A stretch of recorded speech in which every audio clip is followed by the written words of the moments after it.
அசையா சொத்துக்களை அவரது மகன்களுக்கு 2 பாகமாக பிரிக்க இந்த நீதிமன்றம் உத்தரவிடுகிறது. முதலாவதாக பாரதி நகரில் இருக்கும் வீடு அண்ணன் சேகருக்கு கொடுக்கப்படுகிறது. அதே மதிப்புள்ள புதுநகரில் உள்ள வீடு தம்பி கணேசுக்கு கொடுக்கப்படுகிறது. சரஸ்வதி அம்மாவின் பரம்பரை விவசாய நிலம் சேகருக்கும், அதே மதிப்புள்ள கோட்டூர் பண்ணை நிலம் கணேசுக்கும் பிரிக்கப்படுகிறது. மேலும் சரஸ்வதி அம்மாவின் கணவர் பயன்படுத்திய பத்மினி கார் பெரிய மகன் சேகருக்கும், சரஸ்வதி அம்மாவின் 15 பவுன் நகை சிறிய மகன் கணேசுக்கும் பிரித்து கொடுக்கப்படுகிறது. மேலும் சரஸ்வதி அம்மாவின் பெயரில் வங்கியில் உள்ள ரூபாய் 5 லட்சம் யாருக்கும் பிரித்து கொடுக்கப்பட மாட்டாது. ஏனெனில் அதில் வரும் வருமானம் அவரது இறுதி காலத்தில் அவருக்கு கை கொடுக்கும் என இந்த நீதிமன்றம் கருதுகிறது. மிஸ்டர் சேகர், மிஸ்டர் கணேஷ், உங்க 2 பேர்ல யாரு உங்க அம்மாவை பாத்துக்க போறீங்க? ஐயா, நான் தான் எங்க வீட்டுக்கு மூத்த பிள்ளை. எங்க அம்மாவை கடைசி வரை வச்சு நான் பாத்துக்குவேன். இல்லையா, என் மேலதான் எங்க அம்மாவுக்கு பாசம் அதிகம். அதனால நானே கடைசி வரை வச்சு எங்க அம்மாவை காப்பாத்துறேன். சரஸ்வதி அம்மாள் அவர்கள் பெரிய மகன் வீட்டில் 1 மாதமும் சிறிய மகன் வீட்டில் 1 மாதமும் தங்கி தனது மீதமுள்ள காலத்தை வாழ்ந்து கொள்ளலாம் என இந்த நீதிமன்றம் தீர்ப்பு வழங்குகிறது.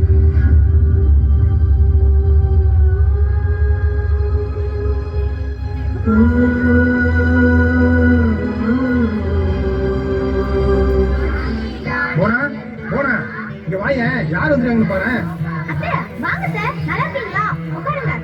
ஏன் மச மச நின்னுட்டு இருக்கீங்க? சமைக்கிறதுக்கு ஏதாவது ஆயிட்டு வாங்க. அத்த ஒரு நிமிஷம் இருங்க, காஃபி எடுத்துட்டு வந்துடுறேன். அல்லவேளை எங்க உங்க அம்மாவை உங்க தம்பி வீட்டுல விட்டு வந்துருவீங்களோன்னு பயந்துட்டே இருந்தேன். நீயா பேசுற? எங்க அம்மா மேல அவ்வளவு பாசமா? சும்மா விளையாடுறீங்க. சட்டுப்பட்டு கடைக்கு போயிட்டு சீக்கிரம் வாங்கிட்டு வாங்க.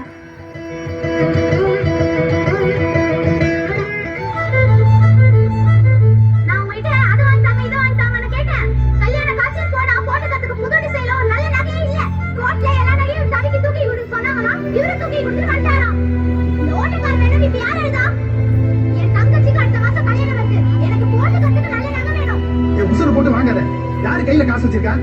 அதெல்லாம் எனக்கு தெரியாது. உங்க அப்பாவோட கார் இருக்குல, அதை வித்து எனக்கு வாங்கிட்டாங்க. டேய், அந்த கார் எங்க அப்பாவோட ஞாபகார்த்தமா இருக்குமா? ஊனா, அது கார் இல்ல, எங்க அப்பாவோட கௌரவம். அத போய் விக்க சொல்றீங்க? அப்ப ஏன் கௌரவம் மட்டும் உங்களுக்கு பெருசா பண்ணல? நான் ஒரு மனுஷியாவே நீங்க பார்க்க மாட்டேங்கிறீங்க. அது கார் இல்லம்மா, அவரோட 40 வருஷம் குடும்பத்தோட அடையாளம். கௌரவங்கிறது இல்லை, அதை வச்சு வாழறங்கிறது இல்லம்மா, எப்படி வாழறோங்கிறது தான். சேகரு, அந்த காரை விற்க வேணாயா? இந்த பேங்க்ல இருந்து பணத்தை எடுத்து உனக்கு ஒரு நல்ல நகையா வாங்கியா? ஒண்ணு வேணாமா, ஒண்ணு வேணாம். நீ என் பிள்ளைப்பா, உன் முகம் வாழனா என்னால தாங்க முடியாதுப்பா. இந்த பேங்க்ல இருந்து பணத்தை எடுத்து